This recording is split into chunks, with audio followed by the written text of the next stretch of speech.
right? And you can't deceive. See, and to deceive, the miracles would be even to deceive even the elect that were possible. So those who are like awoken, I guess the 144,000 and the elect, they cannot be deceived. And I know I can't be deceived because of my spirit of wisdom and my intuition and my prudence, my caution, and like the boom, boom, boom, boom. And then that's why I'm able to see things outside of the perspective of the common sense of the world, almost, you know. But I'm not. Well, I'm not gonna say I'm not, because I'm not sure. Whatever. But I know that I am a student that is helping the teacher for everybody. And then he says, see, I have told you ahead of time. So that means he said, see, I have given you the clues, right? Ahead of that time, I told you. So, in the end, if you didn't do it right, I already told you ahead of it. So, is it my fault? You know, should you be concerned about it? Or should I be concerned about it? Why should I be, you know what I mean? Like, do you have a right to be angry? Or do you have a right to be happy? You know? And that's another thing, about the right to be happy, right? So then he goes on. So if anyone tells you, there he is out in the desert, do not go out. Or here he is in the inner rooms, do not believe it. For as lightning that comes from the east is visible even in the west, so will be the coming of the Son of Man. Wherever there is a carcass, there the vultures will gather. So that just means it's going to be so obvious, like obvious. So it's not going to be like, oh, this happened, and someone comes and tells you that this happened, and you're like, oh, no, everyone's going to know from the east to the west in the sky that it's obvious. If there's going to be vultures, there's going to be a dead carcass, obviously, right? And so when it is obvious that everybody sees something at once, then you know that is going to be that will be the coming of the Son of Man. This is the coming of the Son of Man. So he's still coming, but that's just a sign that says everything is aligned, and he's coming right at your threshold. Are you concerned? Are you alert or alarmed? Kind of thing, right? So just be prepared. That's all he says. Like, be prepared. And just follow this too. You must follow this because I already told you ahead of time. And then so it says, immediately after the distress of those days. So after all that goes down and you're still there, you'll then see the obvious. The sun is dark. The moon will not give its light. The stars going to fall out of the heavens, and the heavenly bodies will be shaken. So like, it's going to be obvious. Like, there's going to be things in the sky because everyone can see the sky all at the same time, right?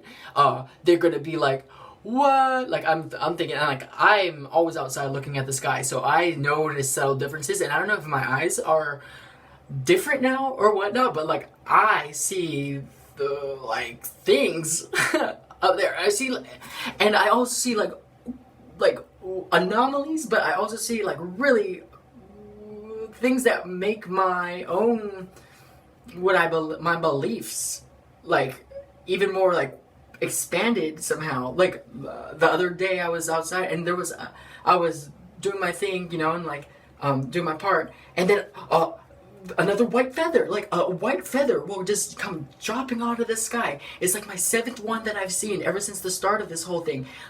And like a white feather just comes, and I'm like, is that like an angel feather? Like, and sometimes they're big and they just stay up there. Like, they don't even fall down. They'll just stay up there and go. Like, they're not even lilting. They're just going like they're alive. And I'm just like, oh, like, so,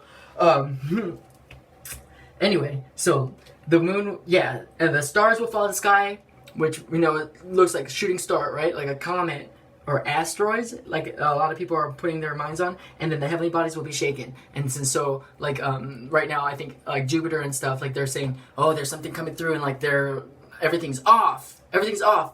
The moon is off right now, so, like, something is shaking up there, if you notice. The other day, I thought I had seen a moon over another moon on the moon. Like, because it was a full moon, or almost a full moon, like 2 days ago, but the sun was still up. But I always love it when the moon is in the sky when the sun's up, because I think that's like awesome. But I was like, oh, and I was like rubbing my eyes, like, am I seeing? I got my binoculars, I even took pictures, and it was like, the way that I saw it was like a moon, and then it was like another moon, like almost overlapping it, but kind of off. So like the moon the circle looked like it was humped, and I was like, so I took a picture, but it didn't come out in the pictures, and no one else could see it. And I'm like, I know I'm not crazy, I'm seeing this, but the pictures, if I show you, you'll see like there's a really white patch where I see the dent. And it almost looks like there's this like one huge white cloud on top of a spot of the moon that is big enough to make a difference or something. I don't know. It just looked weird. And then so at that time the son of man, at that time the sign of the Son of Man will appear in the sky, and all the nations of the earth will mourn. Okay, so they're going to be mourning. They will see the Son of Man coming on the clouds of the sky with powers and great glory. And he will send his angels with a loud trumpet call, and they will gather his elect from the four winds from one end of the heavens to the other. So that means that everyone that the elect had done their job, and now it's time just to get the last. The first shall be last. That's going to be like the final with the elect. There's going to be a trumpet call. So it's a sound. There's going to be a huge sound. And I'm thinking, now that I've seen the angel feathers, they're going to be real angels like flying down in the sky. I've had dreams about this, like way back in like years and years ago, like 25 years ago, or 75 years ago, and like dreams about like the visions and whatever. I just had a dream last night about a volcano, and we were like walking down the beach, and like we were celebrities and all that stuff, and we knew that a volcano was going to go off, but no one was paying attention to it. They were acting like it was just another day. And along the path to get to the beach, we were walking, and I looked down, and there was like all these like white worms crawling out of the ground. And at first I thought the first one I saw was just Mother Nature, but then I saw a second one, third one, fourth, and I was telling people like, do you guys not notice these worms? They're coming out. And my thought was like, worms and snakes come out of the ground when earthquakes are about to happen, and cows spread their legs really, really wide. And then I was like, I wonder if they come out of the ground if a volcano's coming, because it's hot. And then from the mountain over here, no smoke or nothing. It was like it looked like water, like almost like a flood, like how they show in the movies, like like that. But it was a volcano, and it was splashed over everybody, including me, right? And then when I woke up, not in real life, but like in my dream, I woke up again, and I was in a gurney, in a hospital. Obviously not affected by the volcano, but like the nurses and stuff, and I knew that I was a burn victim, but I wasn't in pain. It was like I was looking through someone else's eye, like, and I was like, what was that about? And like, just to let y'all know, right now I don't even have internet, so I don't even know what's going on, but I am from Hawaii, and I knew about Kilauea. Like Hawaiian, like we know what happens to our land wherever you are. You can take the boy from the island, not the island from the boy. So like we were connected to that. So